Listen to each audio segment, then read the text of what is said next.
Iron சத்து தலைமுடி உதிர்தலை தடுக்கும். மிதமான சூடு பாலில் கலந்து பருகலாம். லயன் டேட் சிரப் தினமும் 2 spoon. Unlock your child's potential at SV High School, where learning meets excellence. Enroll now. வேலை வாய்ப்பிற்கான 100% உத்தரவாதத்துடன் MBA படிக்க இன்றைய ஆட்சி பிசினஸ் ஸ்கூலில் சேருங்கள். ஏன் இணையதளத்தை முடக்குறீங்க? பல லட்சம் மக்கள், பல கோடி மக்கள் ஓட்டு போட்டு ஜெயிக்க வச்சு பிரதமரா இருந்த ஒருத்தரை கைகால் விலங்கு போட்டு அட்டைப்படம் போறீங்களே, உங்க உணர்வு என்ன? குறியீடு பிரதிபலிக்குது, ஒரு கார்ட்டூன்ல பிரதிபலிக்குது. அப்ப முதலமைச்சர் படத்தை நீங்க அப்படி போடுவீங்களா? உங்க ஐபிசில காட்டுவீங்களா? அப்படி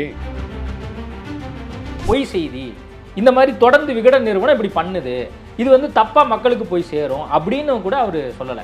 முடக்குங்க அப்படிங்கிற ஒரு மாதிரி விஷயத்த அவர் சொல்றாரு. கோரிக்கை அதுதாங்க. பிரதமரை அவமானப்படுத்துறதை நியாயப்படுத்தினா அது தப்பு தான். அவங்க பண்றது தப்பு தான். மக்கள் பாக்குறாங்கல்ல. இப்ப அந்த மக்கள் தெளிவா பாப்பாங்க. மக்கள் வேதனை படுறாங்க. ஏங்க விகடனுக்கு ஒரு வேலையில எவ்வளவு அவமானப்படுத்துற மாதிரி போட்டு. அதான் இது அவமானப்படுத்துற விஷயமே இல்ல, இது ஒரு கருத்து சுதந்திரம், ஒரு ஜனநாயகத்துல இது நடக்கும். அது சர்மாவோட காரணம் சார். ஜனநாயகத்துல நான் சின்ன சின்ன பதிவுகள் போடுறதுக்கெல்லாம் திமுக அரசு கைது பண்ணி உள்ள போட்டுக்கிட்டு இருக்கேன். அதை பத்தி என்ன நினைக்கிறீங்க? இந்த மும்மொழி கொள்கை எல்லாம் அமல்படுத்துறோம்னு கையெழுத்து போட்டிருக்கீங்களா? இல்ல, உங்க 2 பேருக்கு பிரச்சனை சார். இப்போ கருநாகராஜனுக்கும் ஸ்டாலினுக்கும் பிரச்சனை, கருநாகராஜனுக்கும் இங்க இருக்கக்கூடிய, அதனால நீங்க மாணவர்கள் எதிர்காலத்தை விளையாட பாக்குறீங்க. ஏன் மத்திய அரசு மட்டும் குற்றச்சாட்டு சொல்லி பேசுறீங்க? தாய்மொழி 8ஆம் வகுப்பு வரைக்கும் கட்டாயமா ஒரு சட்டம் கொண்டு வரும்போது உங்களுக்கு என்ன சார் கஷ்டம்?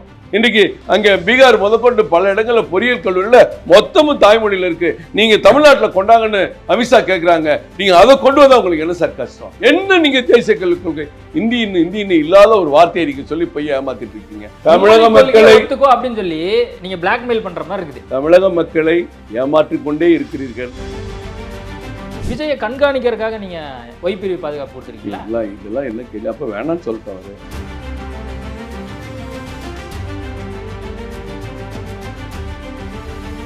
ஐபிசி தமிழ் நேயர்களுக்கு வணக்கம். இன்றைய நேர்காணலில் நம்மோடு இணைந்திருக்கிறார் பாரதிய ஜனதா கட்சியின் மாநில துணைத் தலைவர் கரு நாகராஜன் அவர்கள். வணக்கம் சார். வணக்கம். தமிழ்நாட்டில் மிகப்பெரிய ஒரு பரபரப்பான செய்தி, விகடனுடைய இணையதளம் முடக்கப்பட்டிருக்கு. இதற்கு முக்கிய காரணம் நேற்று எல்முருகன் அவர்களும் சொன்னார், சட்ட ரீதியான ஒரு நடவடிக்கை எடுக்கப்பட்டிருக்கு, தெளிவான விளக்கம் வரும் மத்திய அரசாங்கத்து அப்படின்னு சொல்லியிருந்தார். ஏன் இணையதளத்தை முடக்கிறீங்க? இல்லை, இந்த பத்திரிகை ஜனநாயகம்னு என்ன? உங்கள் இஷ்டத்துக்கு எல்லாத்தையும் எல்லாம் எழுதிட முடியாது. அதுக்குன்னு ஒரு வரைமுறை இருக்குது. சாதாரண மனிதர்கள் ஒரு கருத்து பதிவிட்டால் கூட தமிழ்நாட்டில் அரெஸ்ட் பண்ணிகிட்ருக்கோம். ஏன் இதே திராவிட முன்னேற்ற கழகம் தயாநிதி மாறன் அவர்களுக்கு செல்வாக்கு அதிகம் இருக்கிறதா? இன்றைய முதலமைச்சர் ஸ்டாலின் அவர்களுக்கு அதிகாரம் இருக்கிறதா? அழகிரி அவர்களுக்கு மக்களிடம் ஆதரவு இருக்கிறதா என்றெல்லாம் ஒரு கருத்துக்களை வெளியிட்ட பொழுது அந்த தினகரன் அலுவலகம் குண்டு வீசி நமது வீட்டு பிள்ளைகள் இறந்திருக்கிறார், பாதிக்கப்பட்டார், அலுவலகம் அடுத்து நொறுக்கப்பட்டது. அதுதான் இங்கே இருக்கிற பத்திரிகை ஜனநாயகம்னு உங்களுக்கு நல்லா தெரியும். ஏதோ முதலமைச்சர் கையில் ஒரு டாஸ்மாக் பாட்டில் கையில் வச்சு ஒரு ஃபோட்டோ போட்டால் அவங்களெல்லாம் அரெஸ்ட் பண்ணி உள்ள போடுறீங்க.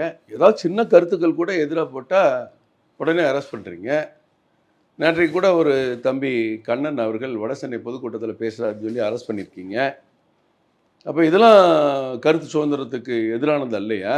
எத்தனை முறை எத்தனை பத்திரிகைகளுக்கு நீங்கள் பழி வாங்கியிருக்காங்க? இங்கே இன்றைக்கு இருக்கிற கேள்வி, ஒரு நாட்டினுடைய ஒரு மிகப்பெரிய தலைவர், இந்த நாட்டினுடைய தற்போதைய பிரதமர், அவர் ஒரு வெளிநாட்டு தலைவரோடு இணைத்து போடுகிற பொழுது அவருக்கு இப்படி கையிலே காலையில விலங்கு போட்டு ஒரு அட்டைப்படம் போடுவதில் நீங்கள் என்ன சொல்ல வர்றீங்க? என்ன சொல்ல வர்றீங்க? ஒரு குறியீடு கருத்து என்ன? பிரதிபலிக்குது, ஒரு கார்ட்டூன்ல பிரதிபலிக்குது. குறிப்பா சொல்லணும் அப்படின்னா, அமெரிக்கால இல்லீகலா தொடர்ந்து இருந்துட்டு இருக்காங்க, அவங்கள விலங்கு போட்டு இந்தியாவுக்கு அழைச்சிட்டு வராங்க அமெரிக்க அரசாங்கம். அதை சிம்பாலிக்கலா அவங்க சொல்றாங்க. அவ்வளவு. தமிழ்நாட்டில் எத்தனை பேருக்கு விலங்கு போட்டு கூட்டு போறீங்க?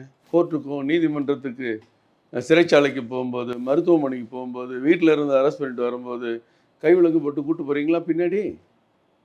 அப்போ முதலமைச்சர் படத்தை நீங்கள் அப்படி போடுவீங்களா? உங்கள் ஐபிசியில் காட்டுவீங்களா? அப்படி விலங்கு போடுறது பெரிய குற்றங்கள் செய்தவர்களை, குற்றம் சுமத்தப்பட்டவர்கள் அல்லது நிரூபிக்கப்பட்டவர்கள், அது தொடர்ந்து அந்த குற்றச்செயலில் ஈடுபட்டு கொண்டிருக்கிறவர்களை போலீஸ் அரெஸ்ட் பண்ணும்போது விலங்கு போடுவது தமிழ்நாட்டில் மட்டுமல்ல உலகம் முழுவதும் இருக்கக்கூடியது தானே. இன்னும் அமெரிக்காவில் விலங்கு, சிங்கப்பூர்லலாம் நீங்கள் விசா மேலே போட்டால் தூக்கி உள்ளே போட்டுருவோம் முதல்ல, அப்புறமேல் தான் நீங்கள் கேஸே நடத்தணும். நீங்கள் துபாய் உள்பட இஸ்லாமிய நாடுகள் எல்லாம் இன்னும் கடுமையான குற்றங்கள் பொது இடங்களில் வச்சு சவுக்கடி உள்பட இன்னைக்கு இருக்குது. அதெல்லாம் நீங்கள் இல்லைன்னு மறுக்கிறீங்களா? அதுக்காக நீங்கள் ஒரு பிரதமர் அப்படி போடணும் என்ன அவசியம் வந்திருக்கு? ஒரு கட்டுரை எழுதலாம். நீங்கள் பிரதமரே நீங்கள் அவங்கள கூட்டு அனுப்புறதுக்கு விமானம் அனுப்பலை, அதனால பாருங்கள் அவங்க விமானத்தில் வர்றதுனால எப்படிலாம் பண்ணிட்டாங்கன்னு கேட்கலாம். அப்போ நம்ம பதில் சொல்லலாம். இதெல்லாம் எதிர்க்கட்சிகள் சொல்லியிருக்காங்களே, நாடாளுமன்றத்திலையும் கேள்வி எழுப்பியிருக்காங்க. அப்பயும் வந்து நம்ம எதுவுமே பேசல. ட்ரம்ப்பை மீட் பண்ணும்போதும் இந்த விவகாரம் தொடர்பாக பேசல அப்படிங்கிற ஒரு கருத்தை வந்து தெரிவிக்கிறாங்க. அதுக்கப்புறமும் கைவிலங்கு போட்டு தான் வந்து அனுப்புவேன் அப்படின்னு சொல்லி அவங்க வந்து திடமா இருக்காங்க. அப்போ மோடி அவர்கள் என்னதான் பண்றாரு? அங்க போய் ஏங்க மோடி அவர்கள் 5 பேரை தூக்கு தண்டனை கொடுத்து இலங்கையில் நம் தமிழ் மீனவர்களை வந்து தூக்கு தண்டனை கொடுத்துருக்கும் போது அதை தடுத்து நிறுத்தி தூக்கு தண்டனையிலேருந்து காப்பாற்றி கொண்டு வரலையா? இப்போ ஒரு இஸ்லாமிய நாட்டில் நம்ம ஏற்கனவே இருந்த இங்கே இருக்கிறவங்க அங்கே ஏதோ ஒற்று வேலை பார்த்தாங்கங்கிற 8 பேருக்கு மரண தண்டனை கொடுத்து அதை இப்போ நிறுத்தி வைக்கலையா? கொரோனா காலத்தில் ஆயிரக்கணக்கான லட்சக்கணக்கான பல நாடுகள் இருந்து நம்ம மக்களை தனியாக விமானம் அனுப்பி அவங்களெல்லாம் கூட்டிகிட்டு வரலையா?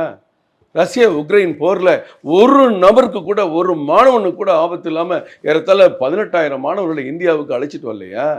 என்ன கதை பேசிகிட்டு இருக்கீங்க? அரசியலுக்காக பேசுகிறீங்க. எதிர்க்கட்சிகள் அரசியலுக்கு நியாயம் இல்லாமல் பேசுகிறாங்க. இன்றைக்கு அங்கே இருக்கக்கூடிய நிலையில் ஜெய்சங்கர் அவர்கள் என்ன நடவடிக்கை எடுக்கணும், என்ன பேசணுங்கிறத ராஜ்யசபையில் சொல்லியிருக்கிறார். அதை செஞ்சுட்டு இருப்பார். அதை அவங்க பண்ணிட்டு இருக்காங்க. நீங்கள் பண்ணல, நீங்கள் கற்பனையில் பேசக்கூடாது. இல்லை, குறைஞ்சபட்சம் விலங்கு போடல இருந்தாவது கை வந்து விடணும் அப்படின்னு சொல்லி ஒரு கோரிக்கை வைக்கலாம். உடனே ஜெய்சங்கர் என்ன சொல்கிறாரு, அது அவங்களுடைய நாட்டினுடைய நடைமுறை, அப்படி தான் வந்து கூட்டிகிட்டு போவாங்க, அது இந்தியா நபர்களுக்கு மட்டும் கிடையாது, மற்ற நாட்டு நபர்களையும் அப்படி தான் அழைத்து செல்வாங்க அப்படிங்கிற ஒரு விளக்கத்தை கொடுக்குறாரு. இது அந்த நாட்டினுடைய நடைமுறை. இது என்னங்க புதுசு?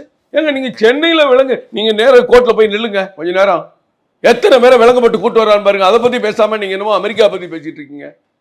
ஏன் அமிர்தசரஸில் வந்து இறங்குது ஃப்ளைட்டுங்கிறாங்க? 110 பேர் வந்தால் பஞ்சாபை சேர்ந்தவங்க 68 பேர், ஹரியானா 30 பேர், குஜராத் 2 பேர், பக்கத்தில் இருக்க ஒன்று வருது. அப்போ அங்கே இறங்கினா தானே அவங்கள ஈஸியாக கூட்டு போகிறதுக்கு வசதியாக இருக்கும். ஒரு அச்சுறுத்தல் இருக்குது. யார் அரெஸ்ட் பண்ணியிருக்காங்கன்னு இருக்குது.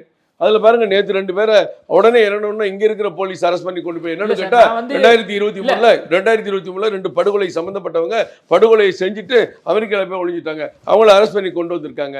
உடனே இங்கே இருக்கவங்க அதை அரெஸ்ட் பண்ணி திருப்பி அவரை ஜெயிலுக்கு கூட்டு போகிறாங்க, நடவடிக்கை எடுக்கிறாங்க, வந்தவங்களெல்லாம் செக் பண்ணுறாங்க. இதை விட்டுட்டு என்னமோ நாட்டில் இருக்க முக்கியமான பிரச்சனை மாதிரி கற்பனை கதையை ஓட்டிகிட்டு இருக்கீங்க எல்லாரும். இதெல்லாம் கண்டிக்கத்தக்கதுங்க நீங்கள் பேசுறது. இல்லை, இப்போது எதுக்கு எடுத்தாலும் வந்து இந்தியர்களுக்கான முன்னுரிமை வந்து கொடுக்கப்படணும் அப்படின்னு சொல்லி நாட்டினுடைய பிரதமர் தொடர்ந்து சொல்லிகிட்டே இருக்கார். நம்ம நாட்டினுடைய பிரஜையை அங்க இருக்கக்கூடிய நாட்டினர் அவமானப்படுத்துறாங்க. நம்ம நாட்டினுடைய பிரஜை நியாயமா சட்டமா சட்டத்துக்கு உட்பட்டு அமெரிக்காவில் பாதிக்கப்பட்டால் ஒரு அபிநந்தனுக்கு எச்சரிக்கை விடுதாங்க. 24 ஹவர்ஸ் நீ கொண்டு வரலன்னா கதை வேறன்னு. அது வேற, இது வேற, புரிஞ்சுக்குங்க. அப்ப இவங்கெல்லாம் ஆன்டி இந்தியனா? பாஜக பார்வையில, மோடி பார்வையில ஆன்டி இந்தியனா இவங்கெல்லாம்? ஏன்னா தவறு பண்ணியிருக்காங்கல்ல. தவறு பண்ணவங்க குற்றவாளி. இதுல என்ன இந்தியனு அமெரிக்கனு பாகிஸ்தானியன் என்னங்க விதிவிலக்கு இருக்கு? குற்றம்னா ஒரு படுகொலை பண்ணவங்க கொலை பண்ண நேற்று தான் வந்திருக்கேன். நீ இனிசு படிங்க சார். சார் இன்னைக்கு வந்திருக்க பத்திரிகை செய்தி படிங்க. வந்தவங்களை எத்தனை பேரு படுகொலை சம்பவங்கள் ஈடுபட்டு நீங்க சொல்றது முடிக்க விடுங்க. 114 பேர் வந்து 3வது கட்டமா கூட்டு வந்திருக்காங்க. ஏற்கனவே ஒரு 100 பேர் இன்னும் நிறைய பேரை கூட்டு வர. யார் அப்படி பண்ணிருக்காங்களோ அவங்கள வந்து கைவிலங்கு போடலாம். ஒரு சாதாரண ஒரு 4 வயசு குழந்தை, 20 வயசு பையன், 50 வயசு எல்லாத்தையும் வந்து கைவிலங்கு போடுறதுங்கிறது எப்படி இருக்கும்? அதெல்லாம் இல்லை. இன்னைக்கு கூட வந்தவங்கலாம் சொல்லியிருக்காங்க, 48 மணி நேரம் பறந்து வர விமானத்தில் கைவிலங்கை மட்டும் போட்டு சாப்பிடாம பாத்ரூம் போகாமல் அவங்களெல்லாம் கூப்பிட மாட்டாங்க. கற்பனை கதையில் சில பேர் சொல்கிறாங்க. ஏறும்போது போட்டிருக்கலாம், இறங்கி வரும்போது போட்டிருக்கலாம், உள்ளே ஒருத்தருக்கு எஸ்கார்ட் இருந்துக்கலாம். அது இராணுவ விமானம். உள்ளே இருக்கிறதுல 4 பேர் நல்லவங்க இருக்காங்க, கெட்டவங்க இருப்பாங்க. இராணுவ விமானத்தில் எவ்வளோ ஆயுதங்கள் இருக்குன்னு உங்களுக்கு தெரியும். அது எவ்வளோ பாதுகாப்பான விஷயம்னு தெரியும். மிலிட்ரி ஃப்ளைட் எப்படி இருக்குன்னு தெரியும். உள்ளே என்னென்ன வசதிகள் இருக்குன்னு தெரியும். எது வேணாலும் நாளைக்கு நடந்தா யார் பொறுப்பு? அதுக்காக கைவிலங்கு போறோம். ஒண்ணே வந்து பத்திரமா உங்க நாட்டு பிரஜை தவறு பண்ணி எங்க நாட்டில் இருந்தாங்க, நாங்கள் கைவிலங்கு கொண்டு கூட்டு வந்திருக்கோம், உங்க வீட்டில் வந்து இறக்கி விட்டுறோம், நீ ஓம் பாடு அவங்க பாடு. இது உலக நாடுகளில் பல நாடுகளில் வழக்கமாக இருக்கு. புரிஞ்சுக்குங்க. இப்போ வந்து இணையதளம் வந்து முடக்கப்பட்டிருக்கு. இப்போ இந்த இணையதளத்தில் முடக்கினதுங்கிறது கருத்து சுதந்திரத்தின் அடிப்படையில் வந்து நடந்திருக்கா அப்படிங்கிற கேள்விலாம் எழுதல. இல்லை, அது கருத்து சுதந்திரங்கிறதுக்கு ஒரு லிமிட் இருக்கு. ஏற்கனவே பத்திரிகை நடத்துவதும் போதே சில சட்டங்களுக்கு உட்பட்டு தான் நம்ம நடத்துகிறோம். எப்படியாவது எந்த ஆபாச காட்சியும் நம்ம வெளியிட முடியாது. தனிப்பட்ட முறையில் ஒருத்தனோட வருத்தப்படுறதுக்கு பொய்யான செய்திகள் போட்டால் அவதூறு வழக்கு போடலாம். இந்த மாதிரி தண்டனைகள்லாம் இருக்கத்தானே செய்யுது. நீதிமன்றம் எவ்வளவு தண்டனைகள் எத்தனை பத்திரிகைகள் கொடுக்குறாங்க. இதே விகடன் பத்திரிகையில் அம்மா ஆட்சியில் அரெஸ்ட் பண்ணுறதுக்குலாம் வாரண்ட் போட்டதில் அவங்களுக்கு தெரியும்ல. அந்த மாதிரி பல காரணங்கள் இருக்கலாம். இன்றைக்கி நவீன காலம் முடக்கிறது. நீங்கள் டிஜிட்டல் அட்டைப்படத்தில் போட்டீங்க, டிஜிட்டல் வெப்சைட்டை முடக்கியிருக்காங்க. இல்லை பாஜகவினர் இப்போ அண்ணாமலை வந்து ஏற்கனவே இந்த மாதிரி தொடர்ந்து வந்து மோடியை வந்து ரசக்குறைவாக வந்து அவங்க சித்தரிக்கிறாங்க அப்படிங்கிறதையும் கூட சேர்த்து எல்முருகன் அவர்களுக்கு அமைச்சிருக்காரு. நான் என்ன சொல்கிறேன், இது பொய் செய்தி, இந்த மாதிரி தொடர்ந்து விகடன் நிறுவனம் இப்படி பண்ணுது, இது வந்து தப்பாக மக்களுக்கு போய் சேரும் அப்படின்னு கூட அவர் சொல்லலை. முடக்குங்க அப்படிங்கிற ஒரு மாதிரி விஷயத்த வந்து அவர் சொல்கிறாரு. கோரிக்கை அதுதாங்க. இன்றைக்கி நேற்று கூட ஏறத்தாழ 389 இதை அவங்களுடைய சைட்டை இணையதளத்தை முடக்கியிருக்காங்க.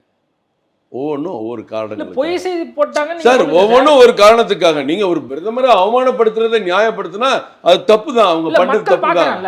மக்கள் வந்து பாக்குறாங்கல்ல. இப்ப அந்த மக்கள் தெளிவா பார்ப்பாங்க, மக்கள் வேதனைப்படுறாங்க. ஏங்க விகடனுக்கு ஒரு வேலையில எவ்வளவு அவமானப்படுத்துற மாதிரி போட்டு தனிப்பட்ட முறையில பிரதமர் அவர்கள் மேல வெறுப்பை காட்டுறதுக்காக அப்படி போட்டிருக்காங்க. மக்கள் இல்ல, நீங்க கண்டனம் தெரிவிங்க, போராட்டம் பண்ணுங்க. ஆமா, நான் கண்டனம் வந்து இணையதளத்தை முடக்குறது அப்படிங்கிறது எப்படி சார்? நீங்க இருக்கிறதுனால தான் போறீங்க. உங்க சுதந்திரம்னு முடக்குறதுக்கு அவங்க பதில் சொல்லுவாங்க. இனிமேல் நீங்க கேட்கலாம். சட்டப்படி இன்றைக்கி கமிஷன் ஆஃபீஸில் எங்கள் முக்கியமான எங்களுடைய துணைத் தலைவர் பால் கனகராஜ் போய் விகடன் கம்ப்ளைண்ட் கொடுத்துருக்காங்க. எல்லா மாதிரி 38 மாவட்டத்துலேயும் 38 இடத்துல காவல்துறை அதிகாரிகிட்டையும் ஸ்டேஷன்லையும் கம்ப்ளைண்ட் கொடுக்க போகிறாங்க. இதே காப்பி டெல்லி, மும்பை, கல்கட்டா உள்பட பெங்களூர் உள்பட எல்லா மாநிலத்திலையும் விகடன் மேலே கம்ப்ளைண்ட் கொடுக்க போகிறோம். அவங்க சட்டப்படியை பார்க்கட்டும். சட்டப்படி தான் நடக்குது எல்லாமே. முடக்கிறது சட்டப்படி காரணம் சொல்லுவாங்கல்ல, நீதிமன்றத்தில் போய் இவர் சொல்லட்டும். அவ்வளோ வேணா உங்களுக்கு வெறுப்பு. நீ யாரோட தொடர்பில் இருக்கீங்க? எனக்கு வந்த தகவல் திமுகவினுடைய ஒரு முக்கியமான மீடியாக்களை பார்க்குற அமைப்பு, அந்த அமைப்பு கூட பேசிட்டு இருக்காங்கன்னு நினைக்கிறேன். அதனாலதான் இப்படி எல்லாம் பாருங்க, நான் ரெடியா இருக்கேன், நீங்க வாங்க. நான் சொல்றேன், நான் சொல்றதை முதல்ல கேட்டுங்க, நான் சொல்றதை முதல்ல பதிவு பண்ணீங்க. அப்ப நான் ரெடியா இருக்கேன், பாத்துங்க, பாருங்க இப்படி எல்லாம் அட்டப்படம் போட்டிருக்கேன், எங்கள்கிட்ட வாங்க வாங்க பழகலான்னு சொல்றாங்கன்னு நினைக்கிறேன். இல்ல அதான் பாஜகவினர் தொடர்ந்து வந்து விகடன் நிறுவனத்தை டார்கெட் பண்ணி சமூக வலைதளங்கள்லையும் வந்து எழுதிட்டு இருக்காங்க. அண்மையில் விகடனுடைய அந்த நிகழ்ச்சியில் விஜய் அவர்கள் பங்கேற்றார். அதில் விகடன் நிறுவனத்தை சார்ந்த முக்கிய நிர்வாகிக்கூடிய சீனிவாசன் வெளிப்படையாகவே இந்த அரசாங்கத்தை குறித்து வெளிப்படையாக விமர்சித்தார். அவர் எங்கே திமுகவுக்காக வேலை பார்க்க போகிறாரு? நீங்கள் அந்த நிகழ்ச்சியில் பார்க்கலன்னு நினைக்கிறேன். அது வேற இல்லை, அதான் பாஜக அந்த நிகழ்ச்சியை பார்க்கல. நான் பாருங்க, உங்களுக்கு தம்பி வந்தார் சர்மா, இன்னைக்கு நான் விருந்து வச்சிருக்கேன், நாளைக்கு ஒரு அசிங்கப்படுத்துவேன், பாருங்க நேற்று நான் விருந்து வச்சேன், இன்னைக்கு நான் அசிங்கப்படுத்துவேனான்னு கேட்கக்கூடாது. இது அவமானப்படுத்துகிற மாதிரி தனிப்பட்ட உலக புகழ்மிக்க ஒரு தலைவனுக்கு கலங்கம் ஏற்படுத்துகிற விஷயம்தான். இது எங்கள் ஸ்டாண்ட். அதான் இது அவமானப்படுத்துற விஷயமே இல்ல, இது ஒரு கருத்து ஒரு ஜனநாயகத்துல இது நடக்கும். அது சர்மாவோட காரணம் சார். ஜனநாயகத்துல நான் சின்ன சின்ன பதிவுகள் போடுறதுக்கெல்லாம் திமுக அரசு கைது பண்ணி உள்ள போட்டுக்கிட்டு இருக்கேன். அதை பத்தி என்ன நினைக்கிறீங்க? ஒரு கழிவுநீர் குட்டையில ஒருத்த விழுந்தது நீ பார்க்கல, கவனிக்கல, நீ என்ன இதை பத்தி பேசுற அப்படின்னு சொல்லி சூர்யா ஒரு பதிவு போட்டா கைது பண்றீங்களே, ஜாமீனுக்கு இழுத்து அடிக்கிறீங்க. எத்தனை விஷயங்கள் இங்க நடந்துகிட்டு இருக்கு. நீங்க ஜனநாயக கருத்தை பத்தி பேசிட்டு அப்ப போனா போதுன்னு நீங்க வந்து விட்டு வச்சிருக்கீங்க. யார இந்த கைதெல்லாம் பண்ணணும் அப்படிலாம் நாங்கள் கேட்கல, இணையதளத்தை தான் முடக்க சொல்லியிருக்கோம் அப்படின்னு சொல்லி. நாங்கள் எங்கே போகிறோம்? கைது நாங்கள் பண்ண முடியுமா? அதுக்கு போலீஸ் இருக்கு, சட்டம் இருக்கு. பிஜேபி ஒட்டுமொத்த நிறுவனத்தையும் முடக்குறீங்க. என்ன கேட்குறேன், நீங்க ஒட்டுமொத்த நிறுவனத்தையும் வந்து முடக்குறீங்க. அது மட்டும் இல்லாமல் இது பாரம்பரிய மிக்க ஒரு நிறுவனமாக இருக்கு, அவங்களுடைய செயல்பாடையே நீங்கள் தடுக்கிறீங்க. அப்போ உங்களுடைய நோக்கம் என்ன சார்? எங்களுடைய நோக்கம் ஒரு பெரிய தலைவரை தனிப்பட்ட முறையில் காழ்ப்புணர்ச்சியோட உள்நோக்கத்தோட களங்கம் கற்பிச்சு போட்டிருக்காங்க. இது என்னோட ஸ்டாண்ட். உங்க ஸ்டாண்ட் எதை வேணா இல்லை. இப்போ இதுக்கு நான் பதில் சொல்ல வேண்டிய அவசியம் இல்லை. இப்போ இது தொடர்பா அண்ணாமலை இனிஷியேட் பண்றாரு, அதுக்கப்புறம் தான் இது நடக்குது. அண்ணாமலையே கூப்பிட்டு என்னங்க இது மாதிரிலாம் போடுறீங்க அப்படின்னு சொல்லி அவர் கேட்டிருந்தா அவங்க விளக்கம் கொடுத்துருக்க போறாங்க. விளக்கம் கொடுத்தா அதையும் அதை வந்து அவர் அறிக்கை அதையும் சேர்த்து அவர் சேர்த்து அதையும் விளக்கம் கேட்டுட்டு நான் உட்காந்துட்டு இருக்க காலம்லாம் போயிடுச்சுங்க. இப்போ வந்து நாங்கள் வந்து எங்களுடைய கருத்தை நாங்கள் சொல்ல வேண்டிய இடத்துக்கு சொல்கிறோம். ஏன் அதோட விட்டுட்டு பேசாமல் இருக்காம மறுபடியும் நீதிமன்றத்துக்கு போக நினைக்கிறோம்? ஏன் போலீஸுக்கு போக நினைக்கிறோம்? போலீஸ் நடவடிக்கை இருக்காட்டி அடுத்து நீதிமன்றம் போகும்ல. அவங்களும் ஜனநாயக முறைப்படி சட்டப்படி நாங்கள் ஏன் இப்படி போட்டோங்கிறது அவங்க கருத்து சுதந்திரத்தை வெளியில் சொல்லட்டும். நம்ம நாட்டில் கருத்து சுதந்திரத்தை பார்த்துருக்கோம்ல, ஒரு மாநிலத்துக்கு மாநிலம் வேறுபடுறத, காங்கிரஸ் பீரியடில் எமர்ஜென்சி பீரியட்லாம் எவ்வளோ கருத்து சுதந்திரத்தை நம்ம பார்த்தோம். அன்றைக்கெல்லாம் விகடன் எங்கே இருந்துச்சு தெரியுமா? பல பத்திரிக்கை எங்கே இருந்துச்சு தெரியாது. அது ரிலீஸ் ஆன பிறகு தான் மறுபடியும் செய்தியே போட ஆரம்பித்தாங்க. இதெல்லாம் நம்ம அங்கே பார்த்துருக்கோங்க, பார்ப்போங்க என்ன நடக்குதுன்னு. நம்ம விகடன்கிற ஒரு குரூப் நமக்கு வேண்டாம், வெறுப்பில் நம்ம செய்யலை. சம்மந்தப்பட்ட செய்தி போட்டது தவறுங்கிறது தான் போட்டோம். ஏன் இப்போ கூட அவங்க சொல்லாமே, இதை பல பேர் மனசு புண்பட்டு இருந்தால் நாங்கள் வந்து இதை இது பண்ணிக்கிறோம், டெலீட் பண்ணிக்கிறோம், அல்லது எங்கள் வேதனையை நாங்கள் வெளிப்படுத்துகிறோம். பல லட்சம் மக்கள், பல கோடி மக்கள் ஓட்டு போட்டு ஜெயிக்க வச்சு பிரதமராக இருந்த ஒருத்தரை கைகால் விலங்கு போட்டு அட்டப்படம் போடுறீங்களே, உங்கள் உணர்வு என்ன? நம்ம தேசத்துக்கு போடப்பட்ட விலங்குங்க, இந்தியாவுக்கு போடப்பட்ட விலங்குங்க. அதை பற்றி பேசாமல் நீங்கள் கற்பனையில் பேசிட்டு இருந்தீங்கன்னா நியாயம் இல்லை. ஓகே, பார்க்கலாம். மக்கள் வந்து பார்த்து புரிஞ்சு, மக்கள் பார்த்துட்டு தானே இருக்காங்க. ஓகே, அதான் மக்கள் பார்க்குறாங்க. உங்களுடைய நடவடிக்கை எல்லாமே மக்கள் நல்லா பார்க்குறாங்க. என்ன மாதிரி முடிவு நான் கேட்டேன், நாங்கள் மக்கள்கிட்ட சொல்லுவோம், திமுக அரசு ஒரு சாதாரண ஒரு சைட்ல ஒரு கருத்தை இணையதளத்தில் போறவனுக்குலாம் கைது பண்ணிக்கிட்டு இருக்க காட்சியை நாங்கள் அடுக்க மாட்டோமா? 113 பேர் கைது பண்ணப்பட்டிருக்காங்க. 113 இல்ல, இப்போ அதெல்லாம் பார்க்கத்தானே செய்வோம். ஒரு பாரம்பரியம் மிக்க பாரம்பரியம் இன்னைக்கு ஆரம்பிச்ச நீங்க கூட ஐபிசி தான் பாரம்பரியம். இந்த பாரம்பரியங்கிறது எத்தனை ஆண்டுகள் இருக்குன்னு இல்லை, இன்னைக்கு என்ன செஞ்சிட்டு இருக்கீங்கிறது தான் உங்க பாரம்பரிய பழக்க வழக்கம் இருக்கு, உங்க புகழ் இருக்கு, உங்க பெருமை இருக்கு. நான் 50 வருஷம் இருந்தேன், நான் 100 வருஷம் இருந்தேங்கிறது தான் பாரம்பரியம் இல்லை. உங்களுடைய இன்னைக்கு உணர்வு என்ன? மக்களுக்காக நீங்க என்ன கொண்டு போக நினைக்கிறீங்க? மக்களை எப்படி திருப்புறீங்க? மக்களுக்கு எப்படி வழிகாட்டுறீங்க? மக்களுக்கு என்ன கிடைக்கணும்னு அரசாங்கத்தில் வாங்கி தர்றீங்க. இதுதாங்க பாரம்பரியம். ஓகே, இப்போ பத்திரிகை நிறுவனத்தை வந்து ஒரு பக்கம் பாஜகவினருடைய அழுத்தத்தினால அது முடக்கப்படுது. அது நீங்க சொல்றீங்க, அப்படி கிடையாது. பாஜக அழுத்தத்தால கிடையாது. சட்டப்படி அவங்களுக்கு சில நாம்ஸ் இருக்கும், அந்த நாம்ஸ் அடிப்படையில் செஞ்சிருப்பாங்க. அது இனிமேல் தானே வரும். ஓகே, இப்போ மாணவர்களுடைய அந்த நிதி சம்பந்தமான விஷயம் தொடர்பா அன்பில் மகேஷ் நேற்று வந்து பேசுறாரு. அது தொடர்பா மத்திய கல்வித்துறை அமைச்சரும் வந்து ஒரு பதில் கொடுத்திருக்கிறாரு. அந்த மும்மொழி கொள்கை திட்டம் தொடர்பாக தான் வந்து இன்னொரு பேசு பொருளாக மாறுது. இப்போ நீங்கள் மாணவர்களுடைய எதிர்காலத்திலையும் விளையாடுறீங்க. கிட்டத்தட்ட 2000 கோடி ரூபாய் விடுவிக்காமல் இருக்கீங்க. அதுக்கு காரணம் வந்து என்னென்னமோ காரணம் வந்து அவர் சொல்கிறாரு. என்னென்ன காரணம்? நீங்கள் உங்களுக்கு நீ படித்து தெரிஞ்சவர் தானே, அந்த காரணத்தை தான் சொல்லுங்களேன். நானும் கேட்குறேன். தமிழ்நாட்டில் மும்மொழி கொள்கையை அமல்படுத்தணும், இல்லாட்டி நாங்கள் நிதியை விடுவிக்க மாட்டோம். ஆமாம், இந்த மும்மொழி கொள்கையெல்லாம் அமல்படுத்துகிறோம்னு கையெழுத்து போட்டிருக்கீங்களா? இல்லை, உங்கள் 2 பேருக்கு பிரச்சனை சார். இப்போது கருநாகராஜனுக்கும் ஸ்டாலினுக்கும் பிரச்சனை, கருநாகராஜனுக்கும் இங்கே இருக்கக்கூடிய அதனால நீங்கள் மாணவர்களுடைய எதிர்காலத்தை விளையாட பார்க்குறீங்க. ஏன் மத்திய அரசு மட்டும் குற்றச்சாட்டு சொல்லி பேசுறீங்க? யார் மேல ஆட்சியில் இருக்கா? இவங்களுக்கு சொல்லுங்களேன், இவங்க பண்ண தப்பு தாங்க, அதை நீங்க புரிஞ்சுக்குங்க. அவங்க தான் திமுக தப்பு பண்ணிட்டாங்க. இல்ல, அவங்க தான் 40 வருஷமா இங்க இருமொழி கொள்கை இருக்கு, அதை ஃபாலோ பண்ணிக்கிட்டு இருக்கோம் அப்படிங்கிறாங்க. இப்போ முக்கியமான கொள்கை இருமொழி கொள்கை, மும்மொழி கொள்கைங்கிறதெல்லாம் நம்ம தானே ஏமாத்திட்டு இருக்கோம். ஒரு பக்கம் தனியார் பள்ளிக்கூடங்கள், சிபிஎஸ்சி பள்ளிக்கூடங்கள், மெட்ரிகுலேஷன் பள்ளிகள், ஏறத்தாழ 58,000 பள்ளிக்கூடங்களில் ஹிந்தி, தமிழ், இங்கிலீஷு, தெலுங்கு, மலையாளம் என்ன வேணுமோ படிச்சுக்கன்னு படித்து சொல்லி கொடுத்துட்ருக்காங்க. அப்பான்னு கூப்பிட்ற பிள்ளைகளுக்கெல்லாம் நீ இதை மட்டும் படிச்சுக்கிட்டு, ஆனால் அவங்க கூட நீ போட்டித் தேர்வுக்கு போ, அவங்க கூட ஐஏஎஸ் பரீட்சைக்கு போ, அவங்க கூட ஐபிஎஸ் பரீட்சைக்கு போன்னு நம்ம கதை விட்டுட்ருக்கோம். ஏதோ நீட்டுன்னு வந்த பிறகு இன்றைக்கி கவர்மெண்ட்டில் இடத்துல ஒரு 600-700 பேர் கவர்மெண்ட் ஸ்டூடெண்ட்ஸு இன்றைக்கி டாக்டர் ஆகிட்டு இருக்காங்க. இல்லாட்டி அதுவும் கிடையாது, 5 பேர் 2 பேர் போனால் கூட மிகப்பெரிய ஆச்சரியம். அப்போல்லாம் வாயை பொத்திக்கிட்டு இருந்தாங்க இங்கே இருக்க அரசியல்வாதி எதிர்கட்சிகள். நீட்டு வந்த பிறகு ஏழை எளிய மாணவன் எல்லா மாவட்டத்துக்கும் சகஜமாக ஒரு ஆண்டுக்கு 700 பேர் 800 பேர் இன்றைக்கி டாக்டர் ஆகிட்டு இருக்காங்கன்னு ஒருத்தர் கூட பேசுறது இல்லை. நீட்டை பற்றி பேசாத விட்டாச்சு, இப்போ யாரும் பேசுறது இல்லை. ஏன்னா ஸ்டூடெண்ட்ஸு பரீட்சை எழுதுறதில்ல. இந்தியாவிலேயும் தமிழகத்தில் தான் அதிக சதவீதம் பரீட்சை எழுதிக்கிட்டு இருக்கா. அது எல்லாருக்குமே தெரியும். 1.5 லட்சம் பேர் எழுதி 87,000 பேர் பாஸ் பண்ணியிருக்கான். தமிழில் மட்டும் 12,000 பேர் பாஸ் பண்ணி, தமிழில் எழுதி 12,000 பேர் பாஸ் பண்ணியிருக்கான். அதை விட்டுருச்சு. இப்போ இது ஒன்று மட்டும்தான் இல்லை, ஆசிரியர்களுக்கு சம்பளம் கொடுக்கறதுலேருந்து, ஆசிரியர்களுக்கு பதவி உயர்வு கொடுத்து அவங்க பென்ஷன் திட்டத்தை பயன்படுத்தாமல் இங்கே இடைநிலை ஆசிரியருடைய மொத்த பணம், ஓய்வூதிய பணத்தெல்லாம் இவங்க வச்சுக்கிட்டு 7,000 கோடி பல குற்றச்சாட்டுக்கு ஆளாயிருக்காங்க. இதெல்லாம் விட்டுட்டு இன்றைக்கி கல்வி அமைச்சர், எங்கள் தலைவர் ட்விட்டு போட்ட மாதிரி கல்வி அமைச்சர் கிராமத்தில் 2 வருஷமாக ஒரு ஓட்டு இதை கட்ட முடியாமல் பிள்ளைகளை மரத்தடியில் வச்சு சொல்லி கொடுத்துட்ருக்கீங்க. நீங்கள் உடனே புதல்வன் திட்டம், அந்த திட்டம், இந்த திட்டம் சொல்லி ஏமாத்துறீங்க. இந்த திட்டத்தில் நீங்கள் கையெழுத்து போட்டு கொடுத்தீங்களா இல்லையா? ஆமாம் நாங்களும் வர்றோம் அப்படின்னு சொன்னீங்களா இல்லையா? அதுக்கு முதல்ல பதில் சொல்லுங்கள். சரி, இந்த புதிய கல்வி திட்டம் அல்லது தேசிய கல்வி திட்டம் ஏதாவது ஒரு இடத்துல இந்தி படின்னு இருக்கா? நான் உங்களுக்கு அடிமையா வந்துடுறேன் ஏதாவது ஒரு இடத்துல. ஆனால் இன்னைக்கு வந்திருக்க அறிக்கையில பாருங்க எல்லா பேரும் இந்தி படிக்க சொல்றாங்க, இந்தி படிக்க சொல்றாங்க, இந்தி படிக்க சொல்றாங்க. ஒரு மிகப்பெரிய அபாண்டமான பொய்யை சொல்லி மக்களை ஏமாத்துறீங்களே, இது எந்த விதத்துல நியாயம்? எந்த விதத்தில் நியாயம் சொல்லுங்க. இல்லை, இப்போ நான் உதாரணத்தோட சொல்கிறேன். இப்போது ட்ரம்ப் அவர்களை மோடி அவர்கள் மீட் பண்ணுறாரு. மீட் பண்ணும்போது ஹிந்தியில் தான் பிரதமர் மோடி பேசுகிறாரு. இந்தியாவினுடைய அஃபீஷியல் லாங்குவேஜ் கிட்டத்தட்ட 22 லாங்குவேஜஸ் இருக்குது. அதில் பிரதமர் மோடியினுடைய தாய்மொழி வந்து குஜராத்தி. அவரே பல இடங்கள்ல வந்து சொல்லியிருக்காரு. அவர் ஏன் ஹிந்தியில் பேசுறாரு? அவருக்கு தெரிஞ்ச மொழியில பேசுறாரு. இது மறைமுகமா வந்து நாட்டினுடைய பிரதமர் ஹிந்தியில தான் பேசுவாரு அப்படின்னு சொல்லி நீங்க மற்ற நாடுகளுக்கு பெருமை. இங்க இருக்கிறவங்க எல்லாம் நாட்டினுடைய பிரதமர் ஹிந்தி பேசுறாரு, அதனால நானும் ஹிந்தி கத்துக்கணும் அப்படிங்கறத மறைமுகமா வலியுறுத்துறீங்க. இப்படிலாம் கற்பனையா பேசுற கற்பனை இல்ல, நீங்க மக்கள்லாம் உங்களுடைய ஹிடன் அஜெண்டா மக்கள் வந்து 1965 இப்படிலாம் கற்பனையில பேசுற. இந்தியா நம்ம நாட்டில் ஒரு ஆட்சி மொழி இல்லையா? ஏன் இப்படிலாம் ஏட்டிக்கு பூட்டியா உங்களை மாதிரி மீடியாலாம் பேசுறீங்க? எனக்குலாம் புரியல. இந்தியாவினுடைய ஆட்சி மொழியில் ஒரு நாட்டு பிரதமர் பேசுறது இல்லையா? ஐநாவில் போய் தமிழில் யாதும் ஊரே யாவரும் கேளின் கணியன் பூக்குன்றா சொன்னான்னு ஐநா சபையில் பிரதமர் பேசலையா? இந்தியாவில் இருக்க எல்லா பள்ளிக்கூட மாணவர்களையும் உட்கார வச்சு சமஸ்கிருதத்தை விட தொன்மையான மொழி தமிழ் மொழி, நீங்க எல்லாம் தமிழை கற்றுக்கொள்ளுங்க என்று பாரத பிரதமர் பேசலையா? அதெல்லாம் உங்க கண்ணுக்கு தெரியலையா? உங்க காதுகளில் கேட்கலையா? எல்லா நாடுகளையும் 7 நாடுகளில் திருக்குறள் மையத்தை உருவாக்கி ஃபர்ஸ்ட்ல சிங்கப்பூர்ல இன்னைக்கு ஸ்டார்ட் பண்ணியிருக்காங்களே, அது உங்க கண்ணுக்கு தெரியலையா? திருக்குறளை 35 மொழியில மொழிபெயர்த்திருக்காங்களே, அது உங்க கண்ணுக்கு தெரியலையா?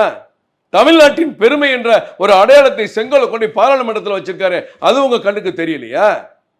இப்படிலாம் அவதூறு பண்ணி நீங்க பிஜேபியை வந்து கீழே இறக்கிடலாம், மோடிக்கு கெட்ட பேர் வைப்பலான்னு கற்பனையில் கூட பேசாதீங்க. இதெல்லாம் உடைப்போம். இல்ல, இப்போ இந்திய வந்து மறைமுகமா பாரதிய ஜனதா கட்சியும் இந்த ஆட்சியும் வந்து பண்ண பார்க்குதுங்கிறது தான் இங்க இருக்கக்கூடிய கட்சிகள். அது திமுகவை நம்ம விட்டுருவோம், அதிமுக இதை சொல்லுது. உங்க கூட்டணி, அதாவது நீங்க ஒன்று சொல்றீங்கல்ல, அந்த கூட்டணியில் இருக்கக்கூடிய கட்சிகள் சொல்றாங்க. தேசிய ஜனநாயக கூட்டணியா இருக்கட்டும், பாமகவா இருக்கட்டும், அதிமுகவா இருக்கட்டும், இப்போ வந்து விஜய் கூட சொல்றாரு. எல்லாருக்கும் அன்பான வேண்டுகோள், நம்ம ஊரில் ஏறத்தாழ 20% தெலுங்கு, கன்னடம், மலையாளம் பேசுகிற மக்கள் இருக்காங்க. இன்னும் கூட 5% கூட இருக்கலாம். அந்த மொழிகளை நம்ம பிள்ளைங்க படித்தா தப்பா? என் வீட்டு பக்கத்தில் தெலுங்கு பேசுகிற குடும்பத்தினர் இருக்காங்க. என் பிள்ளை அந்த தெலுங்கை கூடுதலாக படித்தா உங்களுக்கு என்ன சார் கஷ்டம்? என்னுடைய சகோதர மொழி மலையாளத்தை படித்தா உங்களுக்கு என்ன சார் கஷ்டம்? சிஸ்டர் லாங்குவேஜஸ் சொல்லுவாங்க, கன்னடம், தெலுங்கு, மலையாளம், தமிழை. அந்த கன்னடத்தை என் பிள்ளைங்க கிருஷ்ணகிரி, தர்மபுரி ஏரியாவில் பெங்களூர் ஒட்டி இருக்க பிள்ளைங்கள்லாம் படித்தா உங்களுக்கு என்ன சார் கஷ்டம்? ஏறத்தாழ ஆந்திராவுடைய தெலுங்கானா பார்டரில் பாருங்கள் 4 டிஸ்ட்ரிக்ட் வருது, அவங்க படித்தா அவங்களுக்கு என்ன சார் கஷ்டம்? கேரளாவில் ஒரு 7 டிஸ்ட்ரிக்ட் பார்டரில் இருக்குது, அந்த பிள்ளைங்க இன்றைக்கி பாலக்காட்டில் கூட எல்லாம் தமிழ் பேசுகிறாங்க, அவங்களாம் படித்தா என்ன கஷ்டம்? சரி, இப்படி இந்தியா பூரா இருக்கிறதுல தமிழ், தெலுங்கு, மலையாளம், கன்னடம் பேசும்போது இத்தனை ஊர்லேயும் அவங்க இருக்கிற பிள்ளைங்க நான் தமிழை 3வது மொழியை எடுத்து படிக்கிறேன், எப்போ பார்த்தாலும் மோடி தமிழ் தமிழ் தமிழ்னு சொல்கிறாரு அப்படின்னு அவங்க படிக்கும்போது நமக்கு என்ன சார் கஷ்டம்? தாய்மொழி 8ஆம் வகுப்பு வரைக்கும் கட்டாயமாக ஒரு சட்டம் கொண்டு வரும்போது உங்களுக்கு என்ன சார் கஷ்டம்? இன்றைக்கி அங்கே பீகார் முதற்கொண்டு பல இடங்களில் பொறியியல் கல்லூரியில் மொத்தமும் தாய்மொழியில் இருக்குது. நீங்கள் தமிழ்நாட்டில் கொண்டாங்கன்னு அமித்ஷா கேட்குறாங்க, நீங்கள் அதை கொண்டு வந்தால் உங்களுக்கு என்ன சார் கஷ்டம்? என்ன நீங்கள் தேசிய கல்விக் கொள்கை இந்தின்னு இல்லாத ஒரு வார்த்தையை நீங்கள் சொல்லி பையன் ஏமாற்றிட்டு இருக்கீங்க. 5வது, 3வது, 8வது பிள்ளைங்களுக்கு ஒரு பரீட்சை வைங்க பொதுத் தேர்வுன்னு சொன்னால் உங்களுக்கு என்ன சார் கஷ்டம்? அந்த பிள்ளைகளுக்கு இன்றைக்கி பரீட்சை இல்லையா? எப்படி சார் தகுதி தரம் ஒன்றா வருமா சார்? ஒரு கார்பரேஷன் ஸ்கூலில் ஒரு ஏழை போய் ஒரு மாணவியை சேர்க்குறான், ஒரு பெரிய கோடீஸ்வரன் கான்வென்ட்டில் போய் தன் ஏழை பிள்ளையை சேர்க்குறான். 2 பேரும் தனித்தனியாக படிக்கிறாங்க. ஒரு பிள்ளைக்கு பால் ஊட்டி அமுது ஊட்டி லேப்டாப்பை கையில் வச்சுட்டு தனி டியூஷன் டீச்சர் வச்சு படிச்சுட்டு இருக்கான். ஒரு பிள்ளை எப்படி ஸ்கூலுக்கு போகிறான், எப்படி படிக்கிறானே நாட்டில் தெரியல. அவங்க அப்பா சேர்த்து விட்டு ஸ்கூலில் விட்டுட்டு வேலைக்கு போயிடுவார். எப்போ வந்து வீட்டுக்கு வர்றா, என்ன டியூஷன் படிக்கிறான், என்ன மார்க் வாங்கணும்னு தெரியாது. ஆனால் படிப்படியாக மேலே வந்து 2 பேர் +2லையும் டிகிரிலையும் இன்ஜினியரிங்லையும் மருத்துவத்திலையும் போட்டியிட முடியுமா?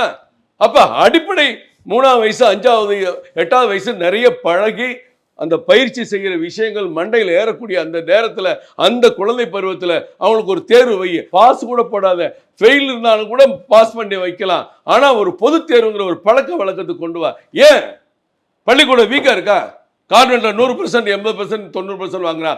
அங்கே வந்து 30% தான் அந்த 80%, 100% வாங்குறான். அப்போ அந்த ஸ்டூடெண்ட்ஸை நம்ம எப்படி சரி பண்ணுறது? ஸ்டூடெண்ட் சரி இல்லையா, அந்த ஸ்டூடெண்ட்ஸை சரி பண்ணு. ஸ்டூடெண்ட்டுக்கு சொல்லிக் கொடுக்குற வாத்தியார் சரி இல்லையா, வாத்தியாரை சரி பண்ணு. வாத்தியார் என்ன சொல்கிறார், பள்ளிக்கூட கட்டமைப்பு சரி இல்லையா, பள்ளிக்கூட கட்டமைப்பு சரி பண்ணுன்னு ஒரு அரசாங்கம் திட்டம் கொடுத்தா உங்களுக்கு கசக்குது. என்ன பிளாக்மெயில் பண்ணுறீங்களோ ஹிந்தி படிக்க சொல்லி? அதெல்லாம் ஹிந்திங்கிறதா இல்லைங்கிறத நான் பல முறை இப்படி கற்பனையாக மக்களை, தமிழக மக்களை அப்படின்னு சொல்லி நீங்க பிளாக்மெயில் பண்ற மாதிரி இருக்குது. தமிழக மக்களை ஏமாற்றிக் கொண்டே இருக்கிறீர்கள். நிச்சயமாக திசை திரும்பி நீங்களே அவருடைய அந்த தண்டனைக்கு ஆளாவீர்கள். இப்படி பொய் சொல்லாதீங்க. நான் இவ்வளவு நேரம் சொல்லி மறுபடியும் நீங்க இந்தின்னு பேசுறீங்க பாருங்க, அது மாபெரும் தப்பு சார். மும்மொழி கொள்கையை ஒத்துக்கோ அப்படின்னு சொல்லி நீங்க பிளாக்மெயில் பண்றீங்க சார். மும்மொழி கொள்கை என்ன மும்மொழி கொள்கைன்னு சொல்லு. என் பேரன் படிக்கிறான் ஸ்கூல்ல, பக்கத்தில் அவன் ஒரு மலையாளத்தில் அவன் பேச பழகி எழுதுனா என்ன சார் உங்களுக்கு கொல்ல தமிழ் தான் தாய்மொழி கட்டாயம்னு சொல்லிட்டோமே சட்டத்தில். எத்தனை ஸ்கூலில் தமிழே சொல்லி கொடுக்காம +2 வரைக்கும் படிக்க கொடுக்குற ஸ்கூல் இங்கே இருக்குது. அதை பற்றி நீங்கள் என்னைக்காவது கவலைப்பட்டிருக்கீங்களா? தனியார் ஸ்கூலுக்கெல்லாம் லட்டு விட்றீங்க, அல்வா கொடுக்குறீங்க. ஏழை மேலே அப்பான்னு கேட்டுக்கிட்டு இருக்கான், அவனை கவனிக்க மாட்டேங்கிறீங்க. தனியார் பள்ளிக்கூடத்தில் சட்டம் கொண்டாங்க. எந்த ஊர்லேயும் மலையாளமோ இந்தியோ தெலுங்கோ கன்னடமோ ஜெர்மனியோ கொரியனோ எதுவுமே சொல்லிக் கொடுக்கூடாது, ஆங்கில தமிழ் தான் நீங்கள் சட்டமன்றத்தில் தீர்மானம் கொண்டாங்க சார். கல்லூரிகளோட கொண்டாங்க சார், பார்ப்போம் என்ன நம்ம நாடு எப்படி பின்னாடி போகுதுன்னு பார்த்துருவோம். அதுதான் இந்த மாதிரி பேசுறது தான் எஜமான் மாதிரி பேசுறீங்க அப்படிங்கிறாங்க. நீங்க வந்து தீ பிடிக்கும், அனல் பிடிக்கும், நாடுகளா பிரியும், இதெல்லாம் நியாயமா பேசுறது? நான் பேசுறது வந்து எஜமானுங்கிறீங்க. நான் வேண்டுகோளா கேட்கிறேன் சார். இப்ப நாளைக்கு கூட திமுக சார்பா போராட்டம் நடத்த போறாங்க சார். நடத்தட்டு சார்.